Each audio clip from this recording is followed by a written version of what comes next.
era só a câmera. A gente captou direto com a câmera e não, verdade. e não tinha som direto. A gente demitiu o cara do som direto. Eu fui produtor e eu nem sabia que eu era produtor. Eu sou o Robson Cavalcante.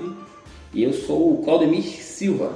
Então, e a gente está aqui, né, para conversar um pouco sobre os trabalhos, né, que a gente vem desenvolvendo, né, principalmente com a Cana Filmes, que é uma das Iniciativas, né? Isso é uma das iniciativas, né, que a gente teve, que estão dentro de uma empresa que lida com outros campos também, né? A gente trabalha com, por exemplo, eu trabalho com essa parte também de animação, né? O campo do audiovisual em si, também a parte editorial, editoração de livros e tudo mais. A gente meio que desenvolve multitarefas, né? Só que a gente tem projetos que separam, né, esses campos de atuação, e um deles é a Cana Filmes, é um dos nossos projetos, né? E aí Claudemir também tem a área de atuação dele, né? E aí nesse material aqui, né, que a gente está gravando, nesse áudio que a gente está iniciando agora, né? A gente está iniciando aqui, tropeçando, e enquanto a gente está tropeçando, a gente está construindo esse material. Vocês que estão assistindo isso aqui, vocês estão vendo o projeto ele sendo criado enquanto a gente comenta aqui. Né? E eu também trabalho com algumas áreas de atuação também, diferente do Robson. As minhas estão muito mais voltadas dentro da parte da economia criativa, da parte de negócios, gerenciamento de projetos, desenho de funis, design de negócio voltado para a internet, toda essa parte criativa focada em negócio dentro da internet. Eu tenho focado muito nisso, e também dentro da parte de cinema, e tenho focado muito dentro da parte de produção. Eu trabalho com a parte de roteiro, criação de histórias, mas dentro dessa parte mais técnica, dentro da parte de produção, e outras áreas que envolvem gerenciamento de projetos. Uhum. Mas tu ia comentar alguma coisa, Robson, aqui agora? Sim. Não, assim, para a gente iniciar, né, só resumindo essa parte inicial, né, do propósito de a gente estar fazendo essa conversa, a ideia é justamente a gente conversar um pouco sobre alguns aprendizados, né, alguns aprendizados que a gente foi tendo, conforme a gente foi concretizando alguns projetos, né, principalmente nessa parte do cinema, né, esse nosso podcast, né, digamos assim, ele vai ser focado na Cana Filmes, né, falando um pouco dessa trajetória, alguns aprendizados de lá para cá, né, Cana Filmes desde 2015 que a gente tá nesse caminho. Ganhando calo, né? Oi? A gente tá ganhando calo lá para cá, né? Isso, desde 2015 surgiu aqui, a gente criou, né, aqui em Teotônio Vilela, que é interior de Alagoas. E, enfim, a gente vem aprendendo de lá para cá, levando porrada de lá para cá, mas assim, muito aprendizado, e coisas que vêm ajudando a gente a se construir, né? E a ideia é compartilhar para que outras pessoas possam, de repente, utilizar algum conhecimento, né? Caso ache esse conhecimento interessante, possa trazer isso para si, né? Eu acho que principalmente com relação aos erros que a gente cometeu, né? Acho que essa ideia de compartilhar os erros é muito importante para que as pessoas possam olhar para isso e tentar evitar esse tipo de erro, né? Porque a gente errou porque a gente não sabia como fazer, né? Então, em muitos momentos a gente meio que teve que agir às cegas, né? E houve alguns mentores no nosso caso, mas em outros casos a gente não teve mentores e tivemos que ir aprendendo conforme a situação. E foi às cegas? Na verdade, eu vejo como principalmente no início foi muito às cegas, só que de vez em quando a gente tocava em alguma coisa. Aí a gente ia construindo esse mapa mental até se localizar. Eu acho que os primeiros 3 projetos foi muito no tato. E eu acho que esse tipo de material ele pode servir, né? Para a gente começar a tá enrolando para falar do que a gente realmente tem que falar, mas ele pode servir para você se inspirar tanto no que pode ser feito, né? Alguns caminhos, mas principalmente no que não deve ser feito. Mas assim, eu vejo hoje, já adiantando, que muito do que a gente fez, a gente só fez porque a gente era ignorante e éramos ingênuos. Às vezes a gente precisa dessa ingenuidade e aquele pensamento de que no final as coisas vão dar certo, né? Para você conseguir terminar um determinado projeto. Porque se você tiver muito conhecimento, então você trava. Você trava porque você não sabe exatamente por onde começar. Você vai cair na ideia do perfeccionismo e não resolve. No nosso caso, a gente começou sem muita pretensão, né? A gente queria realizar um projeto de cada vez. A gente foi fazendo, foi vendo que era bom e a gente foi continuando cada projeto. Mas sobre essa questão aí, né, da ignorância, né, da importância de certa forma também de que até a ignorância tem um certo papel aí na iniciativa. Porque eu acho que é aquela história também, né, de que não tem até uma frase que diz, né, que não sabendo que era impossível foi lá e fez.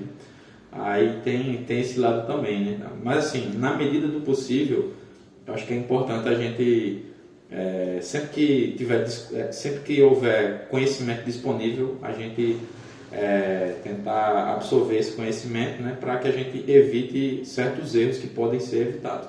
Então, a ideia é essa, a gente compartilhar um pouco dessa nossa trajetória e a gente vai focar, vai falar de alguns, vamos dizer assim, de alguns fins e tal, mas vamos lá, vamos começar. Então, Claudemir, assim, sobre eu queria começar assim perguntando para você, né? A gente participou do projeto, claro, mas tem algumas coisas que eu lembro, tem outras que eu acho que você pode responder melhor. Mas, por exemplo, sobre o primeiro documentário, né, que a Cana Filmes produziu, né, foi o Projeto Paiol, Arte Independente em Teotônio Vilela, né, o documentário sobre um grupo que existe em Teotônio Vilela, né, e eu queria que a gente conversasse um pouco sobre esse projeto, como é que surgiu a ideia de fazer o documentário sobre esse grupo aqui de Teotônio Vilela e que a gente fosse repassando assim, meio que fazendo uma retrospectiva dos passos, né, na medida do possível. Entendi.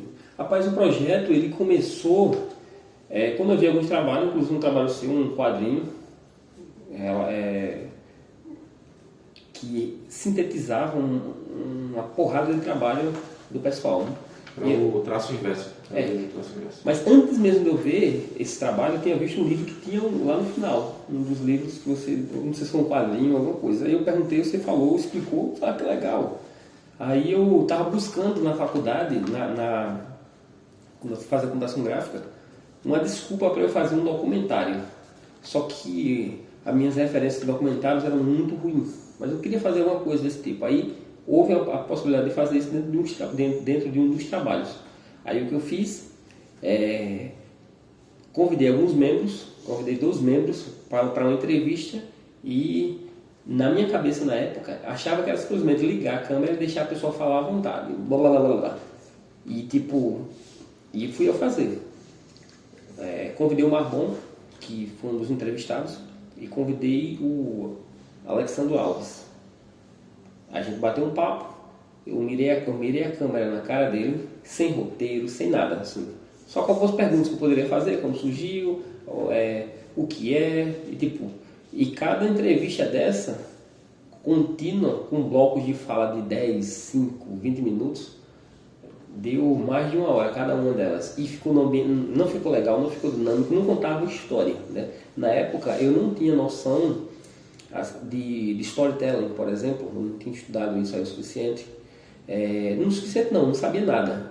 E quando eu olhei o material, e ainda tem um ponto aí, viu? Foi só a câmera mesmo, era aquela camcorder, uma câmera de mão, uma câmera que não tinha, só tinha uma lente fixa, tudo no automático. Era uma câmera que você filmava, vendida para você filmar os filhos tomando banho, ou o cachorro. É câmera de cacetada, né? Tipo vídeo cacetada. Perfeito. Aí o que acontece? Depois que eu filmei, não gostei muito, mostrei o Robson, ele confirmou que estava porcaria. E a gente se reuniu e disse, puxa, como é que a gente resolve esse problema? Aí a gente resolveu sentar a bunda e escrever um roteiro, com início, meio e fim, com uma coisa dinâmica, que não focasse somente na pessoa, mas nos elementos, né, no movimento. E foi aí que a gente começou. A gente parou um tempo, escreveu algumas perguntas. Essas perguntas elas precisariam compor uma narrativa no geral, com início, meio e fim, primeiro e segundo ato, imagem de apoio, e que contasse a história do movimento, do projeto como um todo. Né? Aí a gente começou esse desafio. Só que o Robson tinha um tempo limitado aqui na cidade, no momento que a gente está gravando, a gente está aqui no interior. Eu também tinha um tempo limitado, estava na faculdade também, e a gente começou a fazer. Conseguiu terminar em 30 dias. Depois que a gente terminou, a gente percebeu, a gente foi aí que começou a vir realmente os aprendizados. Que foi, por exemplo, a gente quis usar música. Aí teve toda a batalha, né, de conseguir uma música que a gente quer. A gente não tem muita alternativa. E depois disso aí a gente viu que era bom e a gente estava caminhando uma vez e a gente pensou, bicho, vamos criar um projeto, uma produtora para a gente colocar as coisas dentro. E foi aí que surgiu, né, nessa conversa que a gente estava tendo, nessa caminhada, a ideia de criar a Cana Filmes. Sim. Eu lembro que você, quando você me mostrou, né, esses primeiros blocos que você tinha gravado, que eram como você falou, né, você foi lá, ligou a câmera, eu lembro que a parte que eu vi acho que foi do Marlon e do Alex, né? Aí você ligou a câmera e deixou lá e o cara falando. E parece que o documentário ia ser algo assim, né? Tipo, seria um documentário de, sei lá, de 5 horas, uma galera falando um monte. E eu queria um negócio de 30 minutos e cortar. Aí, enfim, o resultado foi um material triste, tava escuro na casa de uma das pessoas. Eu peguei um ângulo muito troncho, tava um ambiente triste, a pessoa tava quebrada, tinha trabalhado o dia todo, enfim, Isso. Aí quando você me mostrou, eu senti justamente isso, que tipo, faltava essa questão da estrutura, né? Porque você, na verdade, quando você me apresentou, acho que não tinha sido cortado nada, foi uma coisa, foi o bloco, né? Meio que não tinha nem o primeiro corte, eu acho que era o material bruto, eu acho, não lembro, mas assim, pela questão do enquadramento e tudo mais, aí eu senti a necessidade eu vi que eu podia contribuir também, né? E senti a necessidade de buscar referências, né? E a gente buscou referências, questão de enquadramento, questão de estrutura mesmo de documentário. Eu acho que ali foi um estudo que a gente fez, né? O primeiro estudo, talvez, de estética de documentário. Inclusive a gente buscou, a gente está procurando pela internet, roteiros de documentários. Isso, A gente pegou vários, inclusive um deles que a gente achou foi algumas versões do Brilho das Flores. Tem um site específico que tem alguns roteiros de documentários. A maior parte não serviu, mas a gente só faz uma mescla lá e entendeu mais ou menos como a gente conseguiria.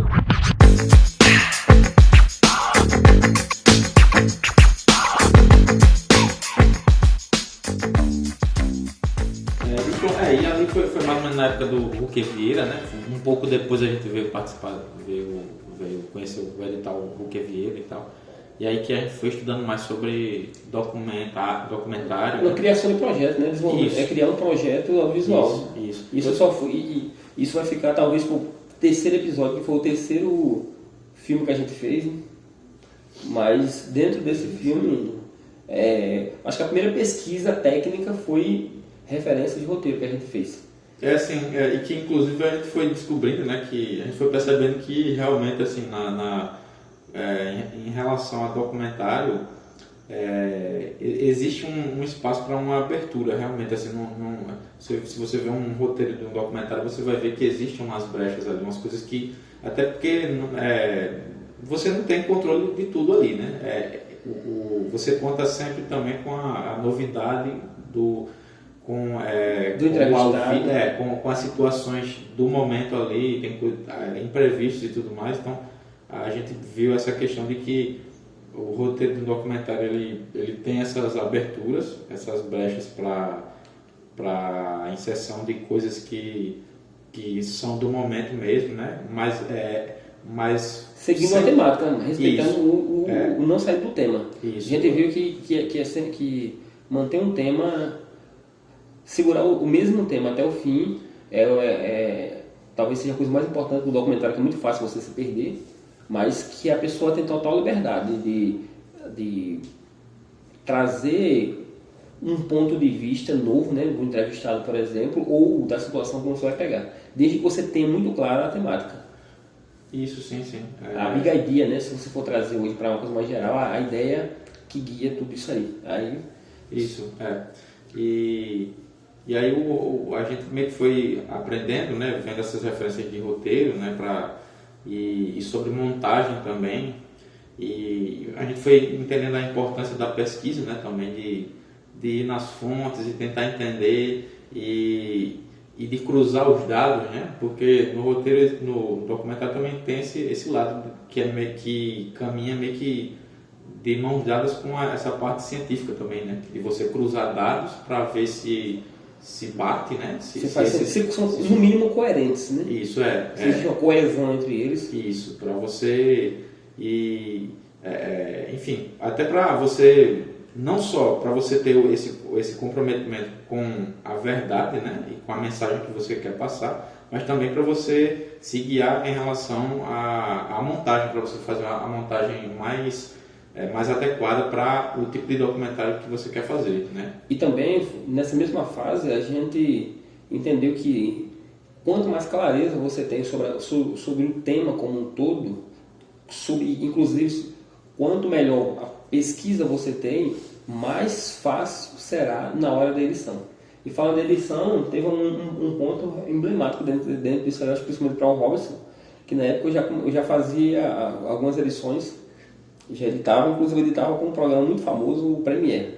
Aí, na cabeça do Robson, na época, ainda tinha um paradigma, né? Tipo, o Premiere, por ser um programa usado por grandes produtoras, na época, né?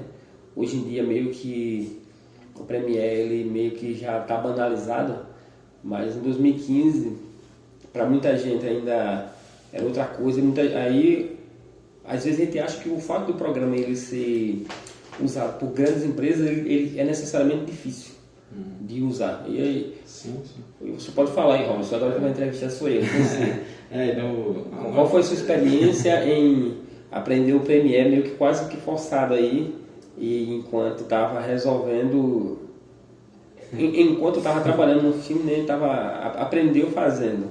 Isso. Como foi essa experiência aí? Para mim foi assim, foi um desafio gigante, né? Porque eu tinha um tabu muito grande na minha cabeça relacionado a essa parte de software de montagem, né? Porque para começar, o meu computador era muito fraco, né? Era um notebook, você tem ideia, era tipo 32 bits, a capacidade, não lembro da configuração dele, mas lembro que era muito limitado, muito lento, até para abrir o Word, pra você ter noção, era um ano. Aí eu lembro que ele foi montado, o projeto Paiol foi montado no seu computador, no seu notebook, porque apesar dele também ser fraquinho, mas ele era um pouquinho menos fraco, né? Que o do Robson ele chegava a gemer. Praticamente. E aí teve esse enfrentamento, né, da própria a cara, né, do programa. Você olha para o programa e tipo, eita, e essa ferramenta aqui, o que é isso, né? A gente, quem fez, enfim, quem mexe com o computador e já, sei lá, já abriu o Word, ok. Tipo, esses softwares de edição de texto, né? Tipo, tem ferramentas que você de tanto ver, você já se acostumou, então você reconhece. Mas quando você vai abrir um software, por exemplo, de edição de vídeo, ou de um software de animação, por exemplo, como o Tumbum, você vai se deparar ali com uma série de ferramentas que você não tem a menor noção de para que serve isso. É um outro idioma, né? E inclusive obedece em cada área técnica dessa, assim como na programação existe um paradigma de programação, né? Na edição também existe o paradigma de edição, que normalmente os outros programas vão seguir esse paradigma, as ferramentas serão ou iguais ou muito similares, né? Mas existe a ideia de quando você vai entrar na edição, por exemplo, vai existir, ou você vai precisar aprender aquele paradigma, a forma de pensar uma edição. Isso. Pronto, exatamente. Mas essa é a questão, é que quando eu me deparei com o Premiere, eu não tinha tido contato ainda com o paradigma do software de montagem de edição de vídeo, né? Eu conhecia software de texto, eu conhecia até software de edição de áudio. Você já chegou a mexer no Movie Maker, né? Sim, mas era muito simples aquilo ali. Não sei nem se dá para comparar. Foi o mais próximo que eu tive, né? Enfim, foi um choque. Depois que você conhece um software que nem o Premiere, aí você consegue se adaptar a outros programas como o DaVinci e outros, enfim. Mas o Sony Vegas, né? Enfim, tem outros programas, mas porque o paradigma, as ferramentas vão ser... E tem outro, e tem para celular, tem o CapCut para celular e assim vai. Tem muito, hoje em dia, depois da popularização do TikTok e outras redes sociais, houve uma banalização da edição de vídeo para mobile, por exemplo. Pois é, mas para mim, na época, foi um choque muito grande porque, como eu disse, era um outro idioma, né? Cada símbolo, cada ferramenta daquela para mim era como se fosse um caractere novo de um outro alfabeto que eu teria que aprender, né? A soletrar. E fui aprendendo do zero, né? O Claudio foi me ensinando. O Claudio já lidava com esse tipo de software, né? Por causa do curso, inclusive, que eu tinha feito. Eu estava fazendo na época, estava terminando. E aí fui aprendendo, né? E a gente foi montando, foi aprendendo na hora, né? Aprendendo conforme as necessidades. E acho que essa é acho que é um dos fatores mais interessantes, né? Que é você, é a curiosidade também, né? Para você tocar um projeto para frente, eu acho que a curiosidade ela ajuda também. Ela ajuda você a superar essas barreiras do medo, né? E também no campo de batalha. Muitas vezes você passa muito tempo na teoria, mas você só aprende de verdade, só ganha expertise no campo de batalha. Quando você está no campo de batalha, você vai entender as necessidades, é que você vai colocar aquilo que você lê à prova. Então, eu acho que se for começar um projeto, o ideal é quanto mais você se envolver no campo de batalha, se aquecer pelo menos nele, é melhor ainda. E teve um ponto dentro disso aí, de questão técnica também, que na época a gente, como assim, se jogou logo no campo de batalha, né? Para fazer isso aí, a gente não tinha muita noção de luz estourada. E, por exemplo, hoje pela manhã eu acabei assistindo o documentário para relembrar. Fazia alguns anos que eu não assistia, inclusive. E eu descobri que a maior parte das cenas externas que foram filmadas durante o dia, a luz está estourada. Para quem não sabe o que é a luz estourada, é quando você tem a luz do sol, por exemplo, e tem algum branco, alguma coisa branca, e a luz está vindo tão forte que fica um branco lá e que não dá nem para tirar aquilo ali, não dá nem para corrigir. Aí o filme inteiro ele está cheio disso. E compromete, né, a aparência do vídeo. Compromete. Quando você olha hoje, você diz, cara, que negócio, ficou muito estranho assim. Mas na época, assim, porque você já desenvolve, já está com uma visão mais apurada, você tem outras referências, mas o documentário ele está cheio disso. E foi um erro, foi necessário a gente fazer isso aí, porque se a gente fosse esperar ter uma câmera que não desse, diminuísse isso ou preparar um lugar, talvez a gente não fizesse, porque a logística seria muito grande. A logística já é difícil para você fazer um documentário no estilo uma câmera na mão e uma ideia na cabeça, porque nem microfone a gente tinha, como eu tinha falado, né? Nem lapela a gente tinha, a gente teve que fazer na força do ódio, na força levando nos peitos.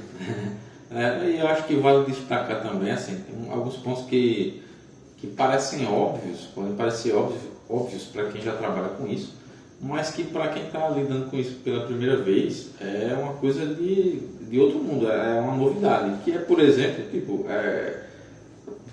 quando você para gravar pela primeira vez um conteúdo e você sabe que esse conteúdo você quer depois estruturá-lo, você quer fazer isso da maneira mais prática possível, né? É uma coisa que você vai editar. você começa a se deparar com algumas questões, até do set mesmo, né? Tipo, tem coisas que às vezes a gente não para pensar, que é tipo, aí pronto, mais uma contribuição assim, pelo menos no nosso aprendizado, né? Foi uma contribuição que a gente pegou através dessa prática com o documentário sobre o projeto Paiol. A questão da organização da equipe, né, no set, na hora que está gravando, de você ter alguém para entrevistar, alguém responsável por entrevistar, a questão de alguém responsável só pela câmera, alguém responsável só pelo som, alguém responsável só por cuidar da aparência de quem está sendo entrevistado, né, que isso envolve, por exemplo, a ideia de maquiagem, né? Só que na época a gente não tem noção da estrutura de uma equipe básica de cinema, porque a equipe básica de cinema ela se divide em, vai ter o roteirista, a gente vai ter o diretor, né? O diretor mais conhecido, o produtor, o som direto, vai ter o diretor de fotografia, vai ter o diretor de arte e vai ter alguém para trabalhar na parte de edição. Ou um editor, ou um diretor de edição, né? Aí, no caso, toda essa ideia de direção de arte, a gente foi fazendo conforme a necessidade. A gente tinha estruturado um roteiro, né? Não um roteiro, assim, não um roteiro clássico, né? Mas um roteiro que funcionava pra gente. Era um guia, na verdade. Era um guia, exato. Inclusive a gente chamava de guia. Isso. A gente chamava de roteiro. A gente acabou dirigindo e fazendo um monte de outros papéis. Som direto não tinha, porque era só a câmera. A gente captou direto com a câmera e não tinha som direto. A gente demitiu o cara do som direto. Eu fui produtor e eu nem sabia que eu era produtor.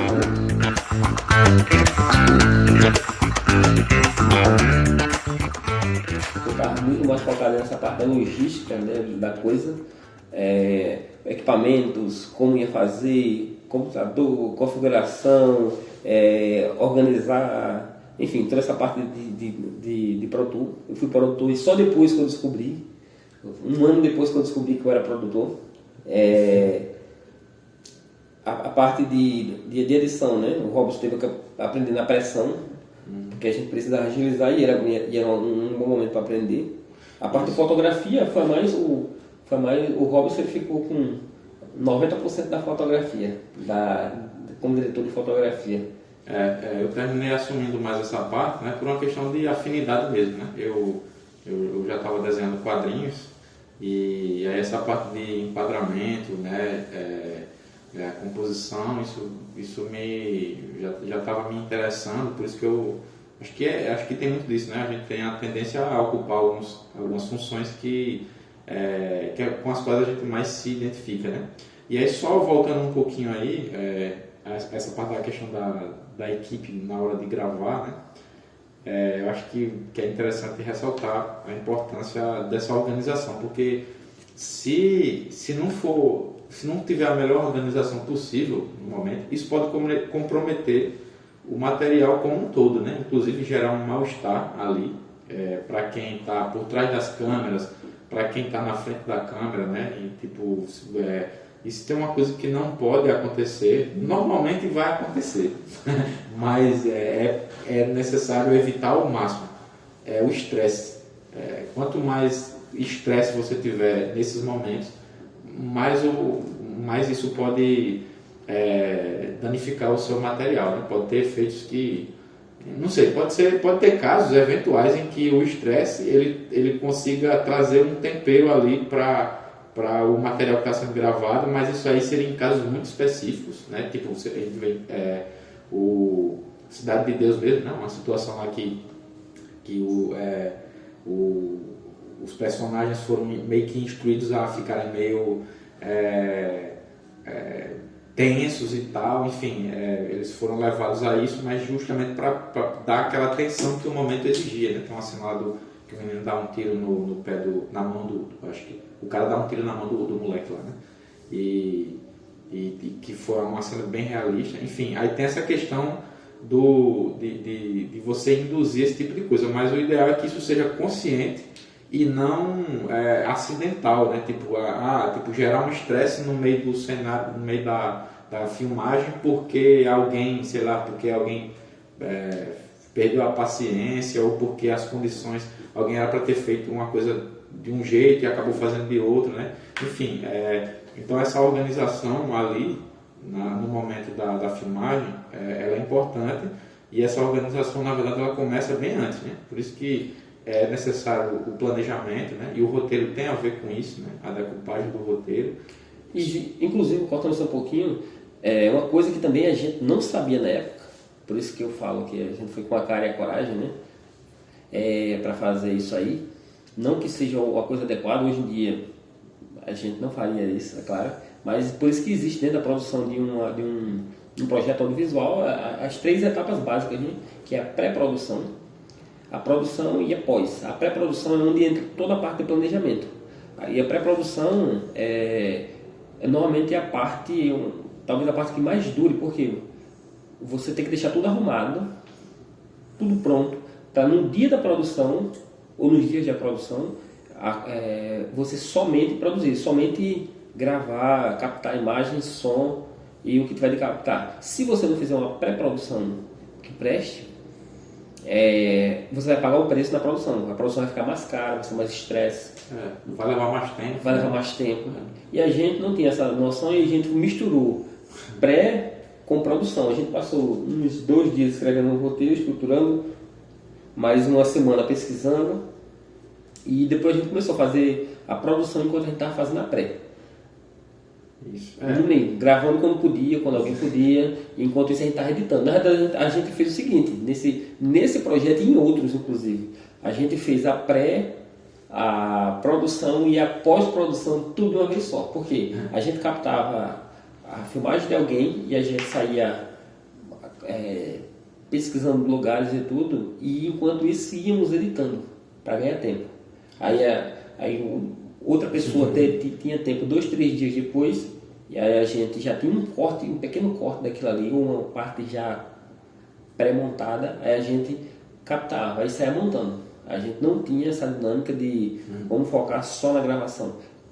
É possível fazer esse tipo de projeto? Pode ser legal? Até hoje sim. Até hoje eu faria documentários assim, inclusive tem um projeto aí que eu vou fazendo nesses modos.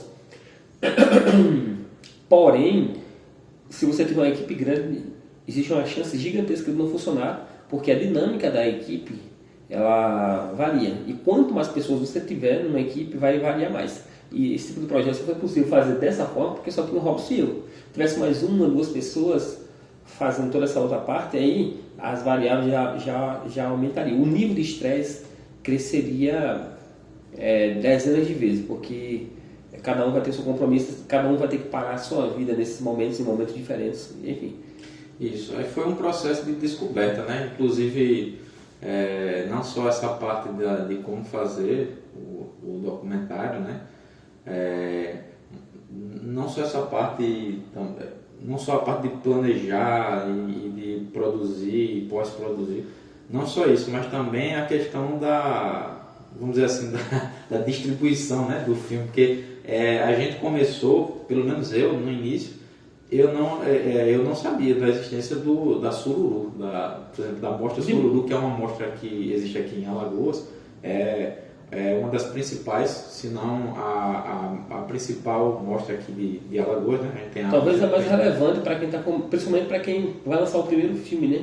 E na época a gente nem sabia disso. Inclusive, a gente descobriu até uma revista que inspirou bastante da Graciliana. A gente foi descobrindo, inclusive, que existia um movimento de cinema enquanto a gente estava produzindo o filme. A gente descobriu que existe isso aqui, já existe outros filmes, a gente ia buscar no YouTube. A gente foi descobrindo que existia esse mercado, né? E que não só a gente estava louco, né? Tinha mais outras pessoas loucas o suficiente para fazer isso aí. Isso, né? Inclusive, filmes e tal. Inclusive que é um dos dilemas, né? É um dos aprendizados. É uma das barreiras que você tem que vencer. Você vai gravar em um lugar e você passa com a câmera na mão ou com um tripé para gravar em um determinado lugar e as pessoas olham com estranheza. E até você vencer isso aí, é um desafio, porque se você não souber o que quer fazer com aquilo ali, você simplesmente sucumbe ou você vai ficar tímido. Enfim, para mim no início foi um desafio. Depois você descobre que ninguém tá nem aí para você mesmo. Você superestima o quanto as pessoas realmente estão prestando atenção em vocês. Elas só estão realmente entediadas uma parte das vezes, né? Mas para mim foi uma observação interessante ver que a câmera assusta. E inclusive outro ponto já dentro disso aí, mas dentro das pessoas que são entrevistadas num documentário ou numa ficção, mas é muito mais comum quando você vai entrevistar pessoas para um documentário, a pessoa tá comum, tá tranquila ali, falando como ela sempre falou. Quando você mira a câmera na cara dela, vai ter normalmente 2 tipos de reações. Ou ela vai travar, ou ela vai querer ser alguém que ela não é. Ela vai querer enfeitar, ela vai querer inventar. E se você não tiver um tema bem definido, se você não souber exatamente o que você quer, corre um risco gigantesco do documentário, né, ele ser falso, ele sai falso. Por quê? Porque a ideia é você documentar a coisa e a pessoa vai ter uma versão nova do que você pensou na pesquisa, pensou no desenvolvimento do projeto. Então, um desafio é algo até para se observar para quem não fez o seu primeiro documentário. Isso, isso é para reforçar justamente aquilo que eu estava falando sobre a importância de se construir uma boa relação no set, né? Na hora da gravação. Até porque você está lidando com a imagem de pessoas, né? Tipo, você está lidando com a equipe, mas você está lidando também e principalmente com a imagem de alguém que está ali na frente da câmera. E a ideia é justamente você respeitar a imagem dessa pessoa, né? E traçar caminhos para que essa pessoa possa ser o mais sincera possível, né? Possa ser ela mesma, né? Até porque se ela falar, sei lá, se ela falar alguma coisa que não é interessante colocar, ou se ela falar alguma coisa que não é natural para ela, enfim, isso recai também não só para ela, porque alguém vai chegar, você ali, você não era você estava parecendo que estava fingindo, estava querendo vender alguma coisa, não sei, uma ideia que você não é. Essa coisa vai recair não só para a pessoa que está sendo filmada, mas também para quem permitiu que esse erro acontecesse. No caso, a direção, né? Ou até a equipe que está envolvida. Então, por isso que tem que ter esse cuidado com a imagem do outro. E aí, voltando para essa parte do pós, né? Depois de fazer o filme, teve essa descoberta, né? Da Sururu. Aí o Claudemir me falou e eu via como algo realmente distante, né? Mas considerei a possibilidade, né? Tipo, quem sabe a gente um dia vai ter o nosso filme lá, né? E foi e a gente descobriu que não, na realidade eu tinha ouvido falar dessa morte da Sururu antes, né? E já tinha passado quando a gente começou a gravar. A gente começou a gravar em dezembro de 2015. Já tinha passado as inscrições, já tinha passado, eita, poxa, acabou. Aí quando foi no ano seguinte, a gente inscreveu, a gente já tinha produzido, inclusive, meu Deus, foi quantos filmes? A gente já tinha produzido 2 filmes, 3, já estava no 3º filme produzido antes da primeira mostra. Aí a gente, finalmente, a gente conseguiu, se inscreveu e teve toda essa jornada de entrar numa mostra, de ter o filme exibido no cinema. O primeiro filme que a gente fez, a gente teve o prazer de ser exibido no cinema e ter uma plateia já lá pronta, né? De, sei lá, quase 200 pessoas. Eu não sei. Mas foi uma coisa interessante você, tipo, e aí? Qual é a reação das pessoas, né? E a gente pôde descobrir que, tipo, como funciona a mostra. Vai ter o seu filme juntamente com outros filmes ali. A vantagem é que você vai ter uma experiência muito boa assim, de comparativo, né? Você vai ver se você está no caminho certo ou errado para o estilo que você faz. Você vai estar motivado a sair do canto. Inclusive, em toda a mostra que a gente foi, a gente viu que tipo, não, a gente pode dar um passo a mais. A gente viu que tipo, tinha galera produzindo com força, com equipamento muito massa, e a gente foi balançado para Isso qualidade não só de equipamento, mas de ideias também, de abordagem. Então é uma questão de referências também, né? Você frequentar festivais, frequentar esses eventos, oficinas e tudo mais que a gente foi participando depois. Rádio, né? A gente foi convidado para rádio, para os programas. Então meio que uma coisa foi puxando a outra, né? E tudo, novamente, um processo de descoberta, né? Por mais que a gente planejasse, a gente acabou cometendo alguns erros pelo caminho por conta dessa... Muitos erros.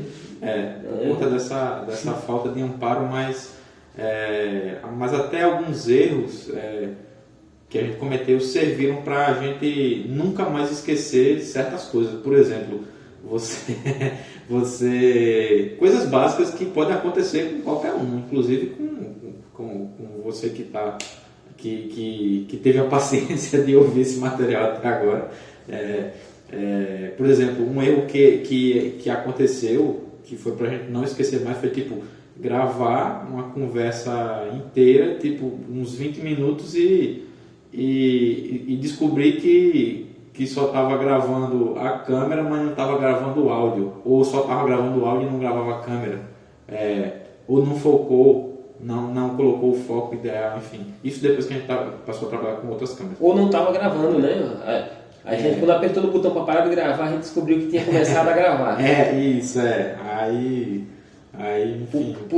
É o preço que se paga por estar executando várias tarefas ao mesmo tempo. Isso, Então daí a importância de se conseguir, né? De ter a ajuda de mais pessoas na equipe para ocupar essas diferentes funções, né? Porque elas vão poder... De profissionalizar, né? Isso. Tipo, uma coisa você está trabalhando num projeto que é guerrilha de guerrilha. Você está num projeto que não chega nem a ser guerrilha, meu Deus. Chega a ser guerrilha periférica. Não, tem que ter um nome para isso aí, porque é no nível que tipo você está na limitação ali.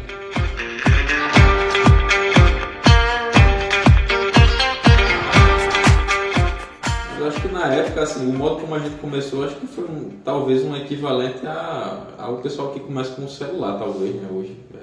Que é você fazer com um celular simples, porque tem celulares e celulares. Mas tem um ponto que, tipo, a gente começou com o celular, mas sem muitas referências. A gente foi aprendendo no caminho. A gente não sabia como escrever um roteiro na época. A gente não sabia como estruturar a equipe, como até dividir as tarefas. A gente foi dividindo de acordo com a necessidade. Mas esse foi um filme, um trabalho que foi também um ponto de experimentação. Por exemplo, a gente queria uma imagem legal, queria colorir, só que ela tinha limitação da câmera. Se você, quando puxava demais para um ponto, aí que estourava as cores, não tinha pixel, a profundidade de pixel não era suficiente. Aí a gente não sabia nem o que era Dynamic Range, por exemplo, né? Não sabia o que era, até como colorir direitinho, né? Como pegar referência. A gente experimentou um monte de coisas e viu que tipo, tinha uma limitação técnica e a gente precisava assumir essa limitação técnica, que é um dos problemas. E que por mais que você queira fazer um trabalho melhor, às vezes você realmente para você alcançar um determinado resultado, você vai precisar de um equipamento melhor, né? Tipo, eu lembro que até na faculdade de música mesmo, o meu professor chegou a um ponto que ele disse você precisa de uma guitarra melhor, né? A minha guitarra tava meio que defasada. E aí ele falou que tipo, o nível técnico que eu tava, eu já devia estar com uma guitarra melhor, até para poder para poder extrair aquelas sonoridades que eu estava buscando, né? Então, o instrumento que você usa, no caso do audiovisual, a câmera, o microfone e tudo mais, ele é importante também porque a depender do contexto, né? A depender do que você queira, a depender do que você queira, você necessariamente vai ter que migrar de um equipamento para o outro, porque o equipamento mais simples e mais barato, normalmente ele é mais barato porque vai ter uma limitação de recursos, né? Então não é por acaso isso, né? Na época funcionou pra gente porque era na época que a gente estava experimentando, a gente precisava fazer, mas não estava tipo no nível profissional ainda, a gente não estava trabalhando profissionalmente nisso Até porque não dava. Faltava muita coisa, faltava referência, faltava estudo técnico, faltava inclusive equipe. Isso. Você compor, né, para você fazer um negócio. Mas uma coisa que eu lembro bem dentro desse trabalho é que ele foi um desabafo visceral, né? Porque dentro da própria proposta de alguns entrevistados, eles tinham uma proposta visceral. A gente também estava com a vontade de um desabafo. Aí foi a oportunidade da gente ir para regiões bem periféricas, contar a história que os poetas estavam contando dentro das narrativas dele, com esse tipo de contexto. A gente foi na feira captar imagens, por exemplo, de esquartejamento de boi, peixe tratado. A gente pegou aquela coisa bem visceral mesmo, para compor todo o contexto, né? Para obedecer o contexto. Isso. A ideia de ilustrar, imagem, né? Ilustrar um pouco do que eles estavam falando, né? Que foi talvez para a época, né? E para as propostas dos atores, a ideia seria poesia ou poema de periferia, né? De margem, na realidade. A ideia de marginal. Poesia marginal. E o documentário, dando um pequeno spoiler, já começa na poça da lama. E a câmera, ela se abre para mostrar onde está acontecendo. É aí que isso reflete muito acho que, de certa forma, acho que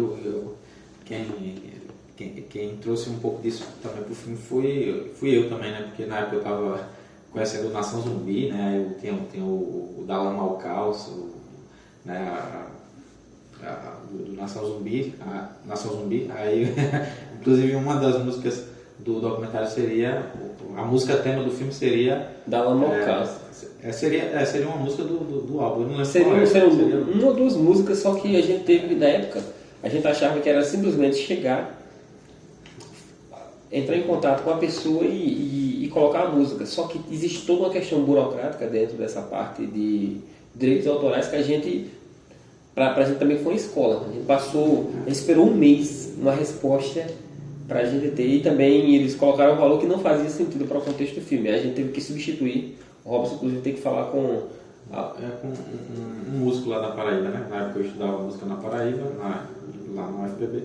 Aí, conversando com umas pessoas e outras, consegui essa referência, que foi do Tocaia da Paraíba, e eles cederam a música, né? Que é a música de abertura do filme, né?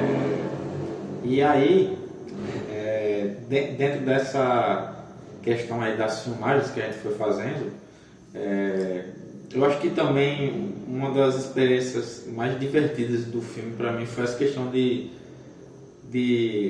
decidir o que vai estar na tela, né? Porque até então a gente, né, acho que eu, Claudemir Silva e cada um de nós que participamos do documentário, a gente tinha estado na posição de espectador, ou seja, assistindo coisas que passavam na televisão, ou seja, as imagens que outras pessoas decidiram. E ao fazer o documentário, éramos nós que estávamos decidindo o que ia para a tela e o que não ia. E o que as pessoas iriam ver, né? E foi a oportunidade da gente ver, né? Tipo, da gente ver a nossa cidade ali na tela também, né? E a gente... assim, uma coisa é você morar, por exemplo, mesmo você sendo... você é de Alagoas, né? Tipo, mas tipo, se você mora na capital ou numa cidade grande, maior, são maiores as chances de você ver essa cidade sendo filmada e colocada, por exemplo, na televisão. Mas no caso de uma cidade muito pequena, onde não existe canal de TV ou não se investe em campanhas, por exemplo, que vão mostrar a sua cidade na TV, você, dificilmente você vai ver a sua cidade ali na tela. Mas aí nesse caso a gente teve essa oportunidade de colocar o nosso entorno ali na tela, né? Então eu achei muito divertido, né? Porque coisas que a gente observava a gente sempre achou interessante, que era coisas muitas vezes simples, né? Como sei lá, um carro que o pessoal usa para carregar banca, né? Banca de feira. Ver aquilo ali registrado, né? A gente cresceu vendo a galera empurrar esses carros, e ver aquilo na tela trazendo um certo valor para a gente, né? Isso no sentido pessoal mesmo, né? Pode ser que quem tem assistido não tenha nem percebido isso. Explorar situações, né? Explorar coisas que são até excêntricas. Você tá lá como tipo cachorro dormindo na rua, lama de feira, a sujeira, a gente... E a experiência de ver que, tipo, mesmo sendo a lama, mesmo sendo uma parede, por exemplo, mesmo sendo uma simples calçada, mas é uma calçada que é da cidade onde você... É uma cidade da qual você faz parte, né? Tipo, tem lugares que a gente que mora aqui em Teotônio Vilela, a gente cresceu vendo esses lugares.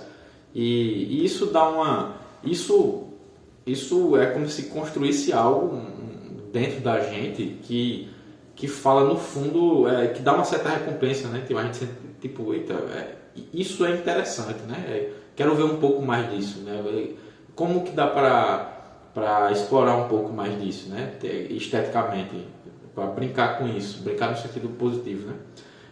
E eu acho que até um debate que eu estava vendo uma vez sobre essa questão de que a gente aqui no Nordeste, e eu acho que quanto mais você for para dentro mesmo da região e do estado, no nosso caso Alagoas, a gente meio que tem um certo receio de se ver na tela, né? E eu acho que é importante a gente se ver mais na tela, a gente exercitar isso, essa coisa de ver a nossa cultura presente ali, né? E tipo, a gente já viu muita Torre Eiffel, muitos prédios americanos, ingleses e tudo mais, e por que não ver um pouco mais do lugar de onde a gente vem, né? Lugar onde a gente cresceu, ou mesmo que não seja o seu lugar, mas que seja o lugar do outro, mas que é um lugar que normalmente é meio que marginalizado, né? Aí eu acho que esse documentário, o Projeto Paiol, Arte Independente em Teotônio Vilela, trouxe pra gente também essa experiência que para mim foi positiva, que foi de fazer esses experimentos, de ver o nosso mundo ali, exposto na tela de um filme que depois veio a ser exibido, né, na Mostra Sururu, né? E em outras mostras que a gente organizou também, né? E teve outros que rolou, no Sesc, inclusive. Isso Então foram vários aprendizados, né? Eu acho que se a gente for sintetizar os aprendizados, né, com esse filme, no fundo, eu acho que o que a gente veio construindo até aqui, hoje a gente já tem vários filmes, vários curtas-metragens, inclusive longa, né, também recentemente. Claudemir, futuramente a gente vai falar sobre esses trabalhos mais recentes, mas no fundo, eu acho que esse primeiro trabalho nosso, que foi o Projeto Paiol, ele meio que construiu um DNA que ele foi se desdobrando, né? Esse DNA foi se desdobrando para formar um organismo, e esse organismo ele contém versões aprimoradas do que já tinha nesse DNA. Por exemplo, a gente foi aprendendo a lidar com estrutura de documentário e também estrutura de filme de ficção, que a gente veio a trabalhar futuramente. A gente veio participar de eventos, a gente veio construir eventos, né? Tipo, quando a gente criou a primeira mostra, né, de Teotônio. Foi por necessidade, né? Isso porque a gente viu uma necessidade de uma janela... Que não basta, a gente viu que não basta somente produzir um produto audiovisual. É necessário também distribuir esse produto, né? A ideia de construção de público, do lugar onde ele vai ser exibido. Porque não basta somente você fazer e engavetar. Mostrar o produto, né? Porque você pode ter o melhor produto do universo, mas não adianta de nada se as pessoas não souberem que esse produto existe.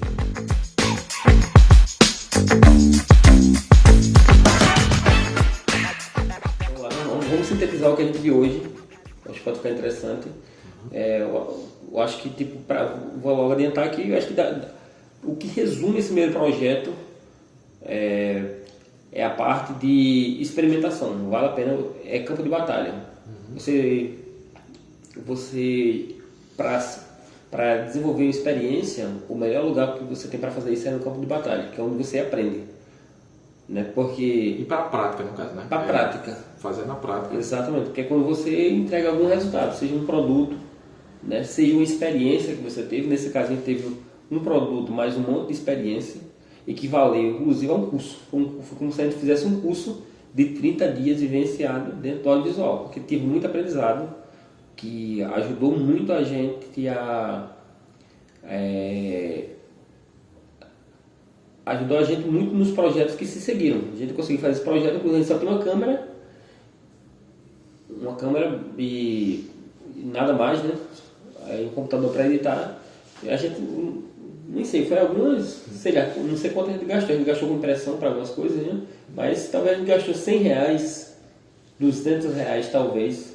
Não chegou aos R$200 para fazer esse filme, incluindo o lanche que a gente teve durante alguns momentos. E lembrando que isso aí foi numa época que a gente não tinha noção do mercado, né? De que, e da importância, inclusive, de se respeitar os valores de tabela mesmo, né? A gente não conhecia nada de tabela, não tinha nada disso. A gente fez porque a gente queria experimentar, né? E eu acho que é importante considerar também que, tipo, é interessante começar com algo simples mesmo, porque esse simples, ele normalmente ele vai ter meio que, como eu disse, esse DNA que ele tende a ficar complexo, cada vez mais complexo. O próximo projeto que você pega, audiovisual, ele vai ser mais complexo, ele tende a ser, ele vai trazer novos desafios para você se virar, né? Então, quanto mais você começar com algo simples, né, mais fácil vai ser para o seu cérebro assimilar aquilo e assimilar com uma certa propriedade para que você possa chegar com mais segurança quando você for fazer o próximo, né? E aí, assim, o Claudio me fez o resumo dele, né? Se você não tiver mais algo a acrescentar, eu posso fazer o meu resumo. Pode fazer o seu aí. O meu, não, nada, a ideia é, tipo, eu nem concluí o resumo. A ideia é que, tipo, ele trouxe experiência para incrementar, né, em outros projetos. E ele foi o projeto que fez a gente colocar o pé na água, porque às vezes você passa a vida todinha e não tem a coragem de botar o pé na água. A gente também não conhecia muitos lugares onde colocar, então a gente não ficou com aquele medo, eita, se fulano vê. Dentro do contexto da gente aqui, qualquer pessoa que visse o projeto ia, no mínimo, achar legal, entendeu? A gente não queria impressionar pessoas de festivais, a gente não queria impressionar outros amigos cineastas que a gente até não tinha na época. Então a gente fez ele de forma sóbria, inclusive até hoje, faz muito, ele não ficou, não é um projeto que eu me envergonho de ter feito, inclusive um projeto até hoje, 7 anos depois, ainda faz sentido. Em termos de montagem ele está interessante, em termos de dinâmica ele está muito bom, mesmo para hoje, né? A limitação dele foram limitações técnicas, né? Então a gente meio que, para o primeiro projeto, eu acho que a gente acertou. E que essas limitações eram coerentes com o nosso momento, né? Com o nosso contexto, né? Eu acho que até o professor Moreno, né? Que é um professor aqui de Teotônio Vilela, uma vez ele tinha me dito, que inclusive foi ele uma vez eu fui na casa dele com um amigo, o Cláudio Micalisto, a gente foi na casa do professor Moreno, aí foi o professor Moreno que me mostrou pela primeira vez o Adobe Premiere. Aí foi ele que falou da questão da necessidade a configuração necessária para o computador rodar o software e tudo mais. E nessa época, há vários anos atrás, né, quando fiz essa visita ao professor Moreno, ele falou, né, de como é interessante, de que é interessante você, sempre que você for fazer alguma coisa, você tentar fazer ela com o máximo de dedicação possível para que dali a 10 anos ou mais você possa olhar para aquilo ali e não se arrepender, né? E você olhar e dizer, rapaz, até que ficou bom, né? Até que, ou no mínimo até que não ficou tão ruim assim, né? Eu acho que por mais que seja um projeto, por mais que seja um documentário bastante simples, com suas limitações devido ao contexto, acho que é algo que trouxe vários aprendizados, né, para a gente e que a gente traz ele na nossa bagagem de trajetória de conhecimento. Então é isso, gente. Eu acho que o Codemix ele já resumiu, né, o episódio de hoje, né? Se eu for resumir também aqui, seria só isso, né? Só enfatizar aqui que a gente falou aqui que a gente fez esse documentário e lembrar que o documentário ele trouxe também essa função de divulgar algo que já existia, né? Tipo, então já existia algo que era um grupo era um coletivo chamado Projeto Paiol, e aí a gente trouxe essa contribuição para eles também, que foi mostrar que o grupo existe, né? E ele cumpriu a função básica de um documentário, que é informar, né? Informar, comunicar ou fazer as pessoas experienciarem uma determinada realidade, um determinado elemento, uma determinada pessoa. Então ele cumpriu bem, inclusive depois desse documentário o próprio grupo ele começou a ser conhecido aqui no estado inteiro e fora dele. Ele cumpriu inclusive o documentário ele era o próprio manifesto do grupo. Ele se tornou o próprio manifesto do grupo a ponto de ser a maior referência. Ele sintetizava desde a pessoa mais simples à pessoa mais instruída o que era o grupo. Então a gente teve muito sucesso, né? E a gente conseguiu levar valor para o grupo, no qual a gente resolveu documentar de forma cinematograficamente, né? E a gente conseguiu cumprir inclusive essa função cinematográfica dentro do documentário Paiol, Arte Independente no Teatro Novo. É isso. Então acho que por hoje a gente pode encerrar, né? Então chegamos nos finalmente e é isso. E até o próximo episódio, né, a gente vai continuar fazendo outros. Eu espero que a gente continue fazendo de outros projetos. E existe uma chance muito grande do próximo episódio desse nosso bate-papo aqui ser sobre o Colecionadores, né? Que foi a primeira ficção que a gente fez, inclusive 30 dias depois, menos de 30 dias depois da gente produzir esse filme, a gente já estava produzindo já começou a produção do filme. É isso. Então é isso. Então até o próximo episódio. Valeu.